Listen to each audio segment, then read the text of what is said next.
started. As we mentioned before, really the purpose right now is to talk a little bit about future. What are some of the demographic trends and programming that we're looking at? So then we really want to hear your ideas and hear some feedback. So just a few of some of the demographic trends.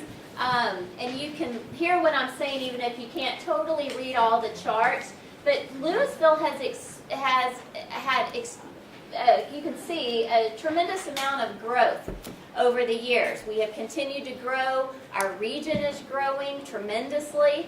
And Lewisville has continued to see that.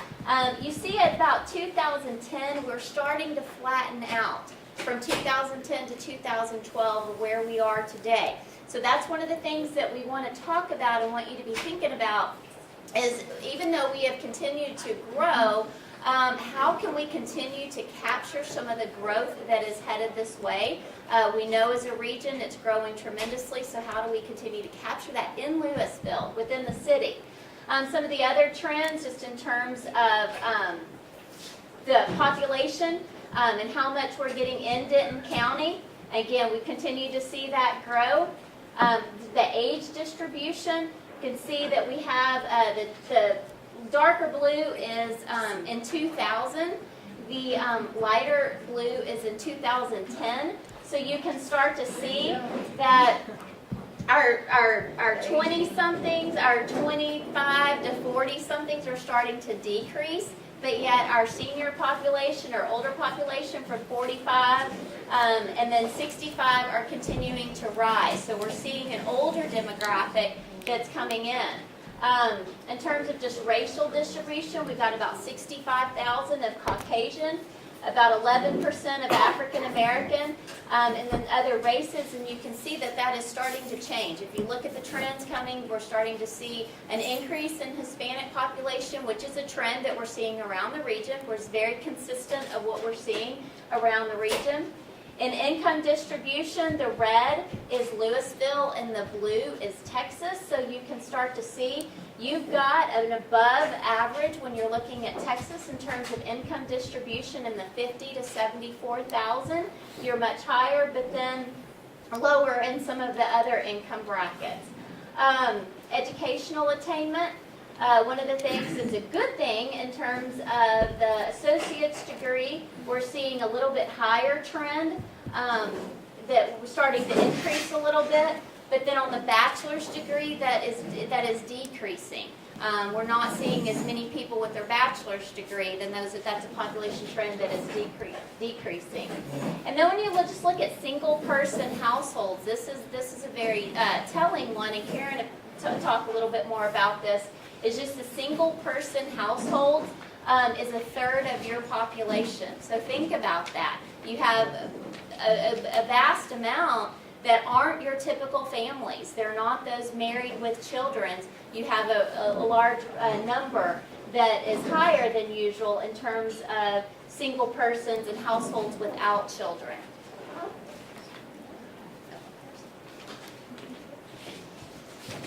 Hi, I'm Paris Rutherford. Good to see you all. Thanks for making the right choice and coming in this session. We are real estate investors, developers, and also planners. So our frame of reference here is to think about the opportunity here and the growth that's coming down from the standpoint of how real estate growth could occur within your community. So we like to look at the population trends, look at the land use that's on the ground, and think about that as though this was an environment that we were going to come in and try and get something done. That's helpful because it brings a little bit of realism and reality into the thought process of visioning, which I think is very helpful. In doing so, there's been a range of different opportunity sites that your city has identified, and we've looked at those different sites and then thought about, if something were going to happen on those sites. You see a bunch of different colors there on a map. What you're looking at there is the city of Lewisville with a black outline, and then the colors around it are some kind of smaller trade areas around these opportunity sites that have been identified by the city. That's basically a measurement tool where we can measure forecasted change in population and the income statistics that go with that, the demographics that go with that, all to derive a program, a theoretical program that could occur over the next 10 years here on these properties. Well, the first thing we like to do is to look at the vacant land use or the vacant properties that exist within the city. You know, you've got about over almost 10,000 acres of vacant land within the city. And that, now a third of that is in the nature preserve and parks and things, but the rest isn't. So that's a huge potential, particularly when you compare that to a place like Dallas, which does not have that, or a place like Carrollton, which does not have that. You don't have as much as a percentage of the total land area of vacant land where you can be open for business. So that's a good thing. You know, if you think about the positioning of Lewisville, and you think about 35 running through the middle of it, you've got a lot of development forces that have happened west of 35. You have forces that have happened east of 35, and then you have the lake and the kind of spillway and the breach zone and the river zone and the natural area that goes south of there. So you have a lot of different things that have come together. And many people may think of Lewisville as an area where you drive through. People may think of Lewisville as an area where you live. People may think of Lewisville as an area where you're working. But everybody has a different sense of what that is. And I think part of the vision moving forward is starting to define maybe even a better regional understanding of what Lewisville is, what the opportunity is going forward. So this map again shows vacant land use or vacant areas by category of land use, whether it's commercial, open space, single family, etc. And there's way too many numbers on here to read, but of those 9,000 acres, you know, about 284 of that, based on what's currently zoned, is for single family. So if you think, well, you know, our opportunity here is to grow in numbers from a residential standpoint. Well, what's on the ground and what's zoned currently is a very small amount. The largest amount is in commercial and industrial. It's almost 2,000 acres that is open for business in commercial and industrial. If the vision is we want to grow our employment base and we want to grow our retail base or something like that, you've got some land theoretically that could go towards that. But it's always helpful to backstop what the vision may be against just the structure of the place and what you have to offer essentially, because that helps your policymakers maybe redirect some of that and maybe change zoning or change land use designations through a new visioning process that you all are going through. I'm not going to stop on each one of these, but what we did do is just start to look at the forecasted population growth within those trade areas and start to measure land use acreages by program type. So this is office, and theoretically by 2025 or so, based on what the Council of Governments is projecting in terms of employment growth within your trade area, there's about 100 acres or so total of office using normal densities of office that theoretically could happen within there. That's not a huge number, but it's enough to make a difference in an area.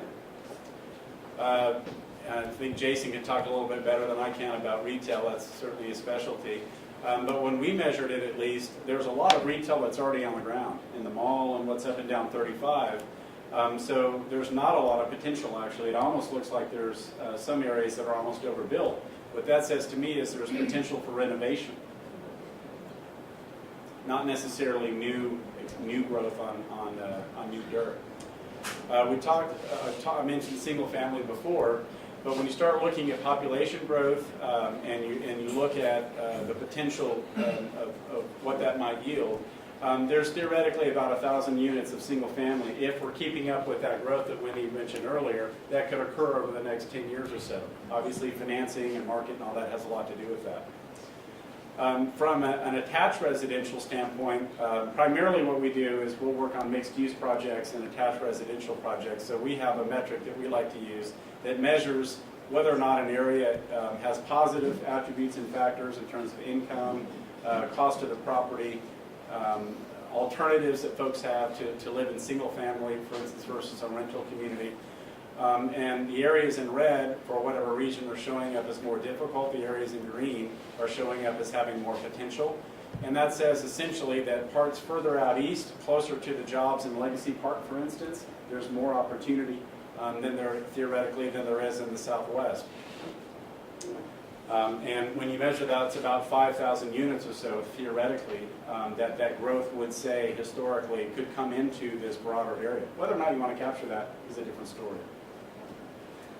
So when you put that together, let's say just under 100 acres or so of office, there's theoretically about 200 acres or so of retail, but a lot of that is going to be in renovation, I think.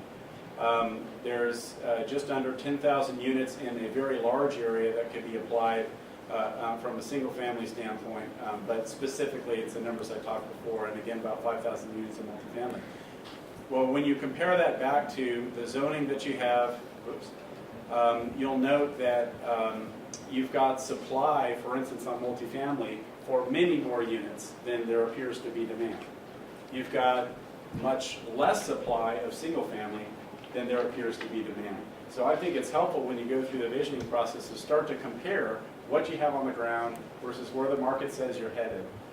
So you can start to write some of that towards the type of vision that you have for yourself.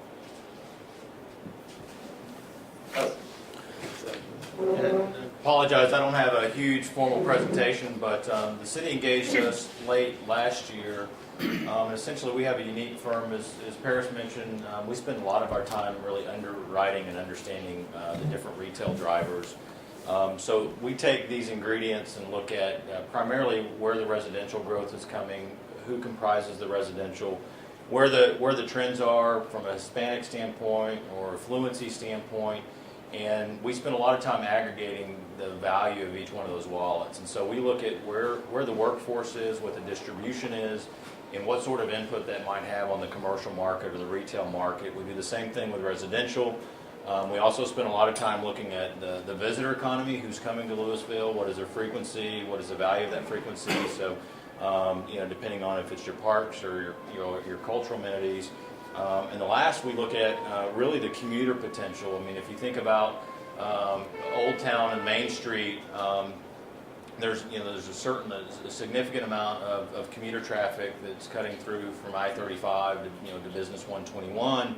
And so we look at each one of those wallets as what do each one of those wallets need and what kind of input do they have on the economy. And then we spend most of our time, we're sort of the pointed end of the spear.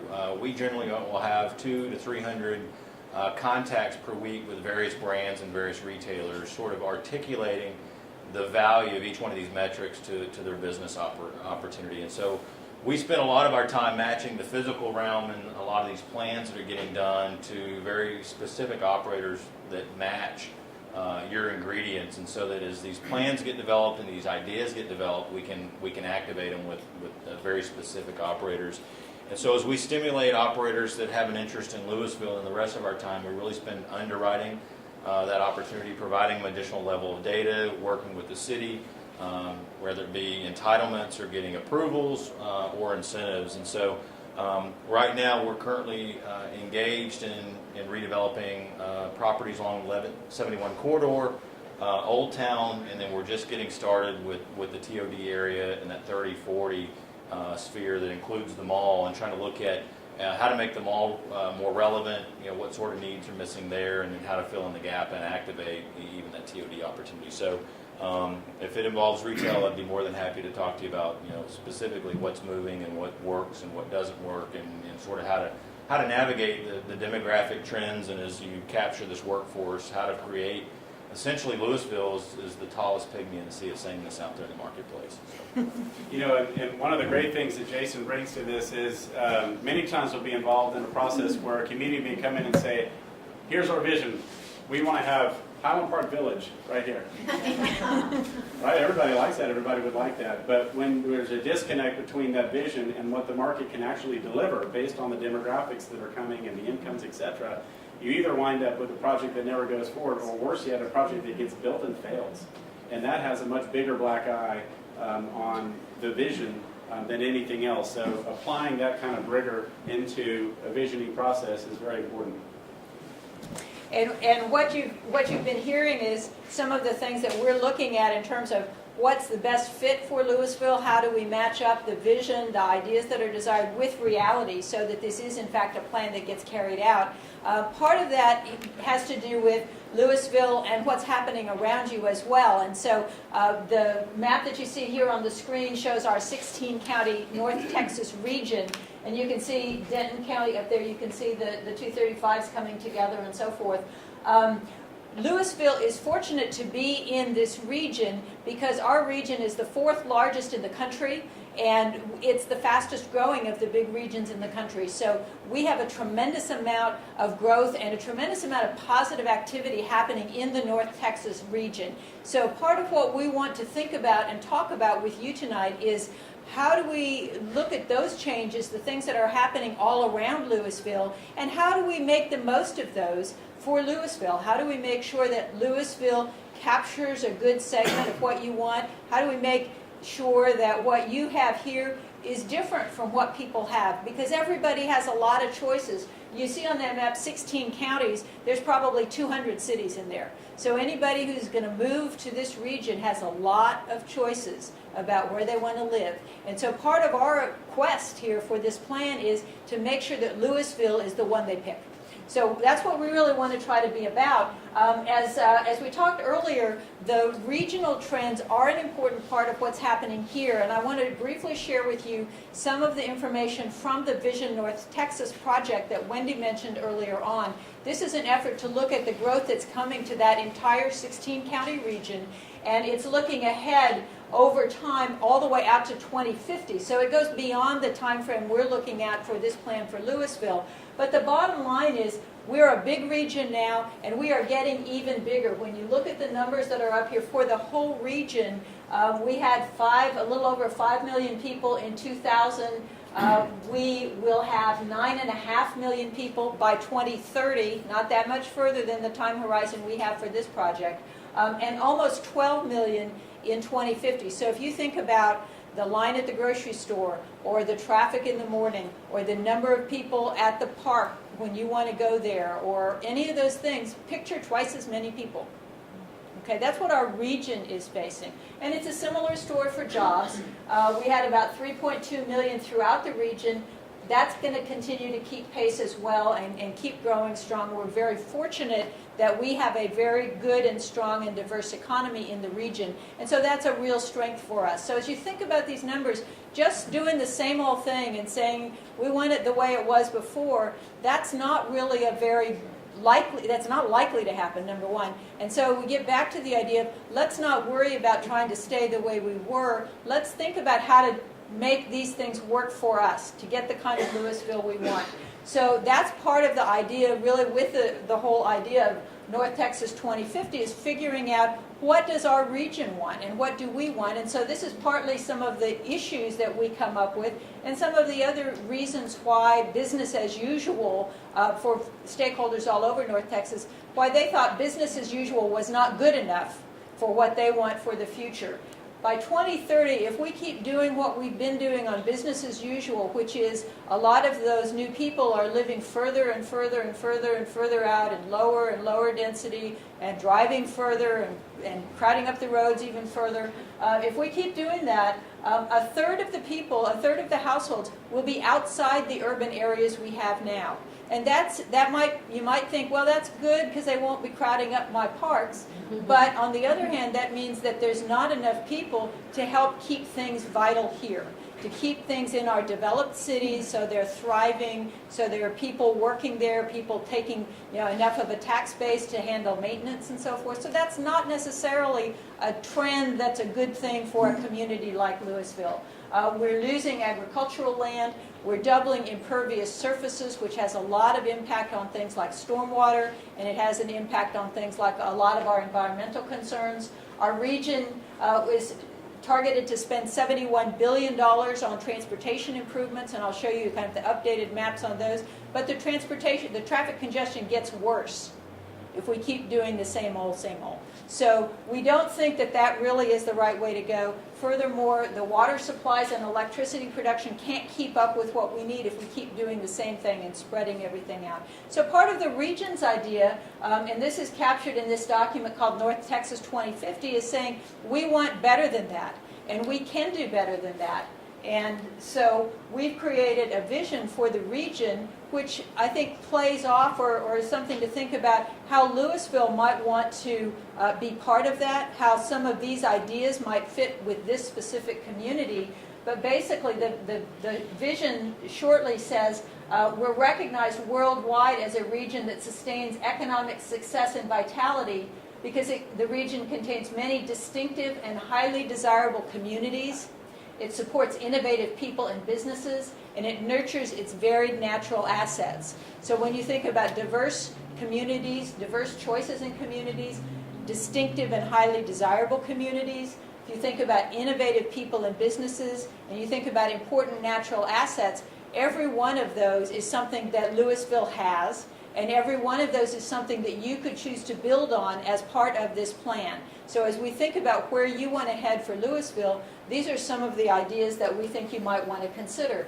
And part of the concept in this regional idea says that we should look at different things in different parts of the region. We should think about reinvesting in developed parts of the community. What you can't see all the details of this image in the back there, I know, but the darker shaded areas that are more in the middle are parts of the downtowns of Dallas and Fort Worth. The sort of purple colors, which includes the area up here, the idea is these should be separate communities that have their own character, that have their own jobs and housing, so they're not just the bedrooms, and that they should have open spaces around and natural assets that are part of the future that they want. So those kinds of ideas are where some of the new thinking is for the region, some of the change in attitude and approach that we've thought about for the whole North Texas region. Some of that plays into issues that are outlined in the handout that you got tonight, and I'm going to close my comments with touching on some of those.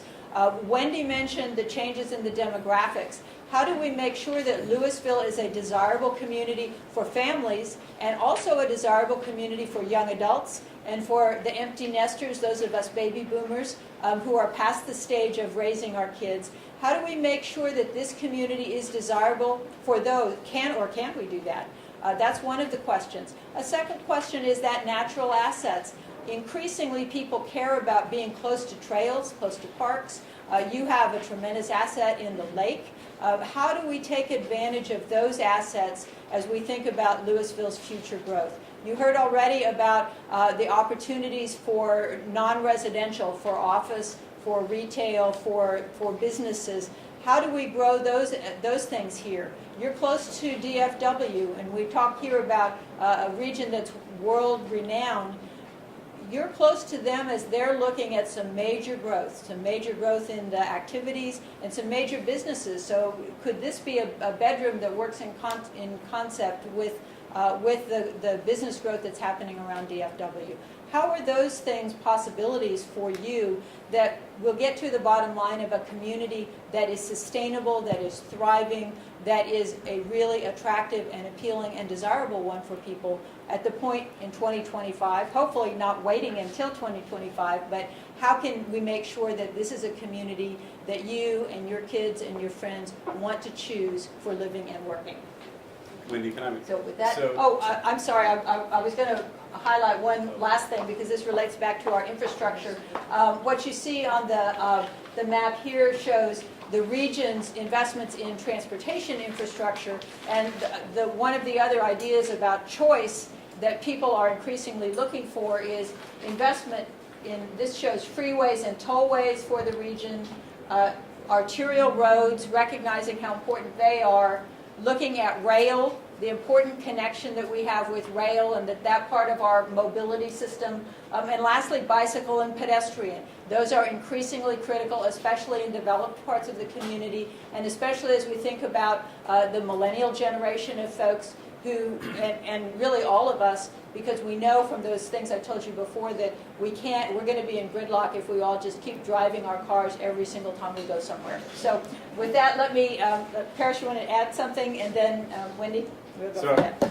I always think it's helpful when we break into this to kind of put it into something that's meaningful. I don't know if you all keep track of these things, but last year our region added 133,000 people, which is phenomenal. Led the nation, as Karen mentioned before. That is an area that's 10% larger than the entire city of Carrollton. The entire city of Carrollton. And that's supposed to happen every single year for the next 15 to 20 years. And if you think, well, that's, that someone is, pumping up the figures or something, just go back and look at the last 10 years. You'll see we're on track to meet the numbers that we're talking about. So I like to look at things as, here you are in the middle of the Metroplex. You're on the north side of one of the busiest and best airports in the country. You've got one of the largest natural resources in the entire region running through the middle of your community. And you have a ton of infrastructure that's already been built and been renovated. And we're not reliant on new infrastructure being built way out on the edge, whether or not the funding's going to be there for that or not. We're not reliant on that. So I would think that you all are in a pretty good position to be visioning. Okay. So with that, you have an all-star panel up here, and we will be happy to answer questions, but we want to hear your input. Hong is going to be taking notes, so we want to hear some of your ideas of how we capture this great. And I see your hand go up first.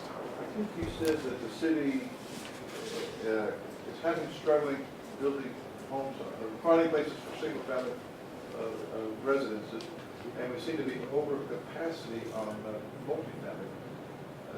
In fact, we have a lot of vacant land that is multi.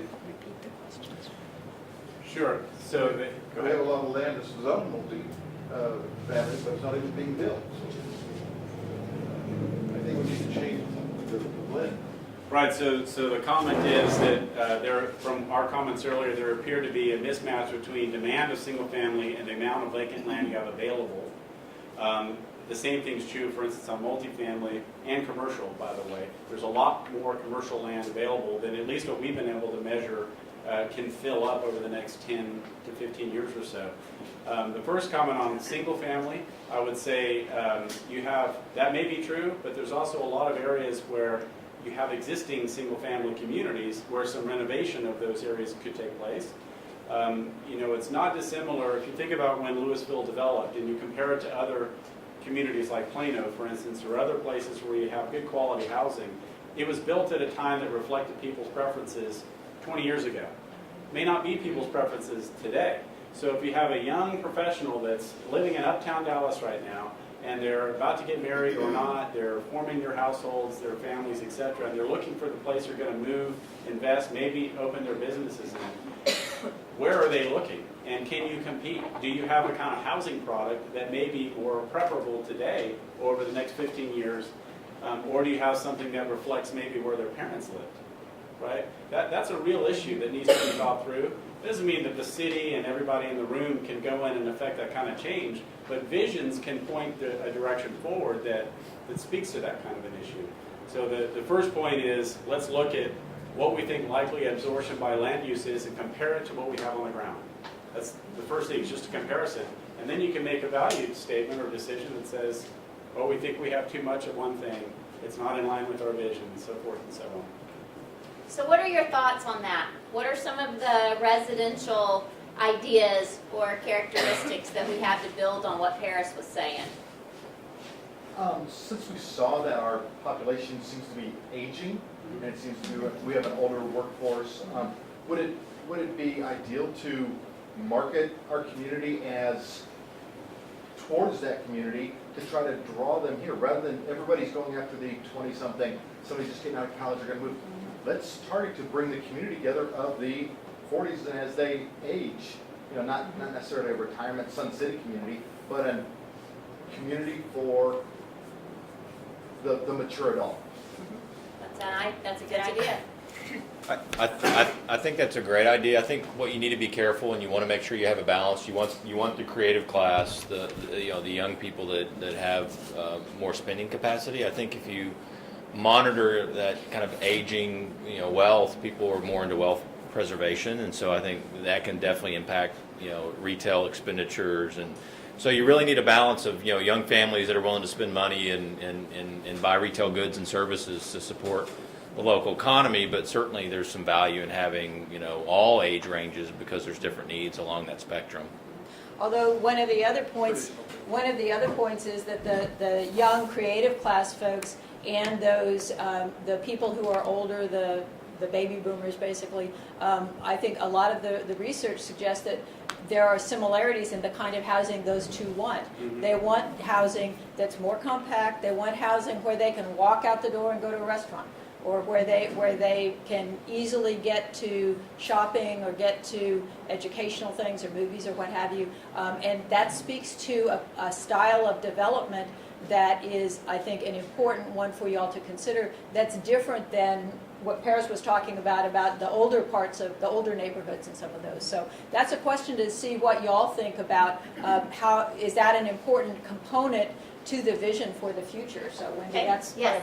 I apologize, this is probably an uninteresting question. Would townhome, would those be considered Right. multifamily or single family? That would be attached housing, yeah, Attached that'd be housing. multifamily. It just, that would be for sale probably versus for rent, yeah. Because that's something that draws me, is that. The Townhomes. Townhomes. Like Okay. she was talking, and what he was just saying, Some that are things are detached. close to be, Some townhomes that are detached. Yeah. That's home Right. yards. Right. So Yeah, a different patio varying home of patio home, townhomes. Yes, comment in the back? Well, areas by like the light rail would need to be, where the rail stations are, it would need to be developed. Whether you have, even if you had like apartment, like, on the north side of the lake, they got that stop there. You got a point there where you could build multi-family housing on top of that, put a shopping center at the bottom. You got a rail station over here by Railroad Park that's kind of in a mixed area where it's like warehouses and stuff, but that could be, you could build housing there and you get it developed. For the people that, it would be for either, if it was older people or younger people. It's still an easy place to live and you got access to being able to move up and down 35. Well, that's an interesting point, going back to the plan that you currently have in place. In that area, there's opportunities to do industrial warehousing type facilities. So then you say, well, here we are adjacent to a neat green area. Could we have some residential amenities and maybe opportunities for density and things? But then you also have pressure, maybe, for large commercial or industrial format uses coming in. That's one of those places then where it says, hey, this vision that we're headed may be a little bit different than the plan we currently have, and that's okay. You just start to adjust. Yeah, there's all kinds of hands up. Okay, let me go to you in the white shirt. Okay, you're talking about people wanting to have some of the smaller homes that are more of the multifamily type thing. At the same time, we've got people who are moving farther and farther out of the urban areas to those less dense areas. They're not doing that because they want to be stacked high in an apartment complex with 100 people living in a 300-foot radius. The classic American dream since World War II has been to have a suburban house with a yard and space and freedom to do what you want. And that's And how I think a lot of us live here in Lewisville because we want that. If we wanted to be in a highly dense urban environment, we would be in Addison or Uptown or one of those other areas. Well, what's really interesting about that, and it's a good point, what's interesting about that concept is right now you'll have very large areas with basically the same density. And then there'll be an area with a lot of density, and then an area with low density, and then there may be disconnects between all that. You compare that to a community like the Park Cities. The Park Cities is one of the most dense communities in Texas by a large factor. But when you drive through there, you see huge estate lots, you see smaller lots, and the way that they've been combined, the average density is actually fairly dense, but it doesn't feel that way when you're driving through. There's lots of greenery and trees, country club, things like that. It comes down to the specific development types that are being, I think you can, there's no reason why you can't accomplish everything, personally. Okay, there's a hand back there in the back in the green.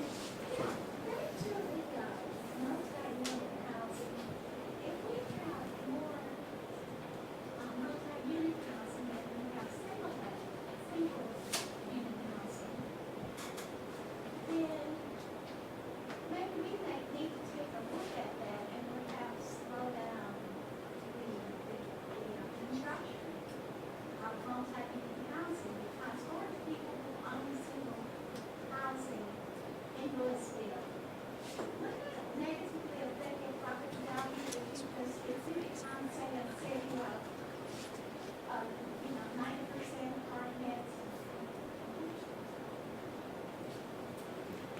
Oh, I mean, I hear what you're saying. I think it has property values and things probably have a lot more to do with schools.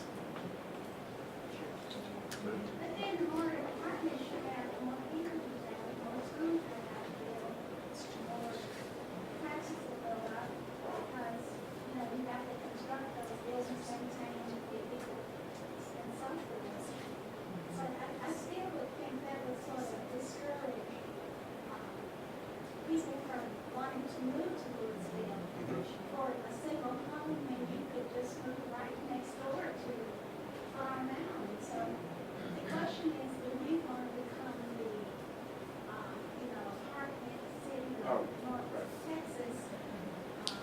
Yeah, I don't- Whatever goes along with that. It's just something that we need to think about. I think it goes back to what Paris previously said. I think you need a balance. So you don't want all multifamily. You don't want all single family. Single family actually has a higher expense to the city than multifamily. So you really need a mix of both to create that complementary community. Okay, yes. I see the need for development along Main Street from the rail station up into Old Town. And like mixed use, you're talking about the millennials and the boomers, and we all need to mix, and we need a little business, we need a dry cleaners, we need a coffee shop. That's where I think we need to go. I think that's kind of what I see, where I'd like Lewisville to go. And be a place where you can walk your dog and have your kids and still get a cup of coffee and drop off your cleaning, and then take the train into town if you want to. Okay, so really Okay, great. building on those, the TOD centers. Yes, ma'am, in the black and white? I just wanted to say that I think Lewisville suffers from poor planning from the 70s. We have a lot, an overabundance of first-time buyer homes. They're small. They're our parents' houses. And we had, I was talking about my mom and dad too. And we need to, and I don't even know if it's possible, but it would be ideal if we could find a way to redevelop those areas that were developed in the 60s and the 70s in a hurry, that are smaller, that are older, that are mostly rental, and not just the single family homes, but the apartments that were built then also, because we do have an overabundance of apartments. It does affect our property values. It does affect the face of our community, gives off the wrong perception, and it does affect our schools. We do have, a superb school district, but when you have an overabundance of apartments and extended stay hotels and whatnot, it has a very negative effect on your schools, which then in turn has a negative effect on your city. So I think that we need to, brainstorm and put some serious effort into not new development, but redevelopment, like we were saying, revitalizing. And it's got to be possible because you see other cities that are able to pull it off, so surely we can pull it off somehow. I assure you that the city of Lewisville is spending a lot of time and effort looking at programs that are successful in modeling, and have been heavily investing in coming up with those ideas. And there are some great case studies. And you still want a certain amount of workforce housing, and you want a certain range of housing that's affordable so that you can get new young families to move in. But there are some very successful programs, and I know Lewisville has been very proactive in understanding those and looking at ways to implement programs to mitigate what you're talking about. Well, I think one of the things we heard your council member say earlier was, which is refreshing and good to hear, and is proactive and visionary, and that is that planning matters. What you said is exactly right, is that maybe the planning at that time wasn't thinking about, may have, in the early 70s, may have been thinking about how to get product on the ground quickly, Yeah, because the versus airport what's was that going to be 40 years from now? Right. Yeah. It definitely was, can we hurry up? And they didn't realize the effects of the apartments. These apartments are brand new and they're really nice. Well, that's true for about 5 years, and we all know what happens after 5 years. Very, very good point. Very typical of what we see in first year. Was it 235 mortgages that came about in the late 60s and early 70s? Because Lewisville did have a large inventory of low-income 235 mortgages. I think they were subsidized and they were tied to, the more you made, they would gradually increase, or, and that they're still, there. yeah, they're still there. Those Okay. townhomes were poorly built. Yeah. Yeah, some more ideas, yes ma'am. Well, just to piggyback off what Brenda was saying, I think, and just from talking to other people and seeing my friends leave, I think with Lewisville, just like she said, we do have a lot of starter homes, which is not a bad thing, because everyone has to have a start. But then we also have the middle of the road, but then from there, there's no upgrade from there. So a lot of our people, a lot of our younger demographic, or people who are able or who are wanting to start families, they're moving to our sister cities because you can only upgrade from starter to middle of the road. There's no, the next level is not available unless you go over to Castle Hills, and we really don't really consider Castle Hills. It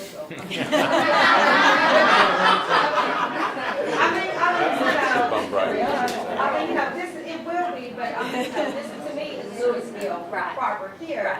So, I mean, that's true what she's saying, we do need to have some sort of upgrade.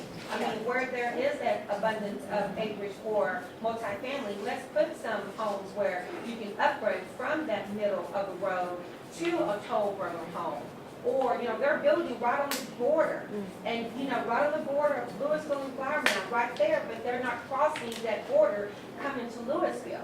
Because there are people here that would like to stay in Lewisville, but would like to have a luxury home that's over 3,500 square feet or 3,000 square feet. Good point. Well, here's an interesting challenge for you all to think about is while the core of Lewisville, you're right, is here, think about some of that programming potential that I went through before, and over the next 10, 15 years, all the growth that's going to happen. We all know that it's probably more difficult to renovate your house than it is to have a new home built, right? It's more difficult.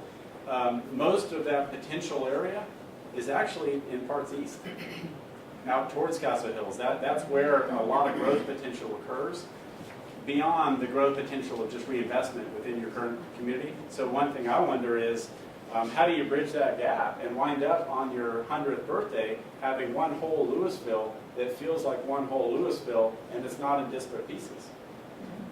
I would like to see the vacant land on the southwest side rezoned from multi to residential. Okay, we'll put that down, southwest side. Southwest side rezone. Okay, Lady Orange. I was going to talk a little bit about what families who are moving here are going to enjoy.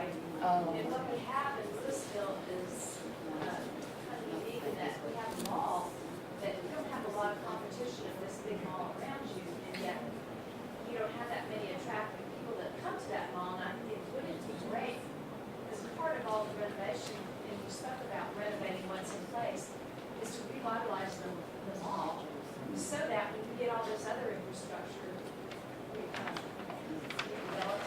That's a great idea. To attract people to keep them there, so they don't have to go over to Little Bend or on the east side of the common county to go shopping. Good idea. So the mall redevelopment. In purple? Yeah, we talked about the very different graphics, and Maris talked about the different types of land uses. I'm with DCTA, so I would be remiss in making sure that in all the types of decision-making of what demographics we want to focus on and what's the land use, making sure that transportation connectivity with both the land uses and the transportation needs of the various demographics is considered. If we want to target an older population, those come with a unique set of transportation needs as opposed to a younger demographic. So just making sure that transportation is tied with land use planning and demographic.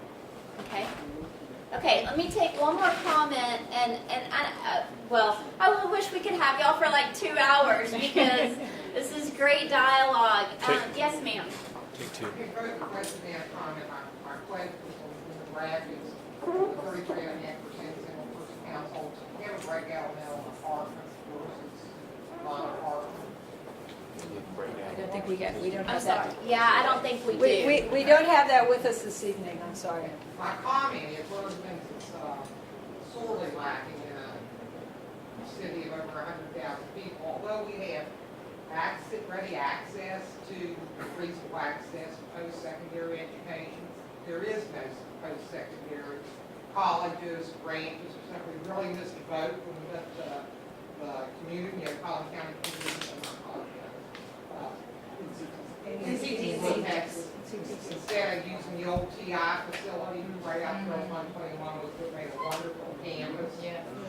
here that all that is cake. But for a lot of people, the immediate, I mean, you can get to North Texas, you can get to TWU, you can get, the schools in Dallas. But something immediately is available, especially if you're young and working. And, kids today are going to have a whole lot harder time getting both their education and their jobs, and being able to, have that entry-level job, whether it's in retail or what, and plus be able to go to work and go over to the community college, even if it's just a branch in North Texas now. It's absurd for a city this size to have zero, literally, higher educational opportunities. That does not speak well to us to be higher education. Okay, good, very good point. Did you have a comment? Okay. Well, Karen's got one more comment, but we've got about 5 minutes. I know many of you probably have many ideas, and hopefully we've spurred some comment.